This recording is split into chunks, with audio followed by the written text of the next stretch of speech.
Everything's coming together really good. All this brush is gone now. You couldn't even see that wall before, which was in bad shape. So that's all done up. And then we came around here and we did the whole front of the barn here, which looks very nice. And then I'll show you the inside. All right, here we are on the inside.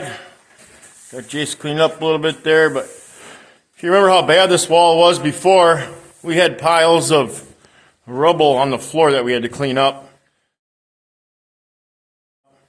and stack back into place and then shoot back into place. But it turned out really good here. It's looking really nice. We filled in a doorway over there and made that full of concrete. All the way up into there.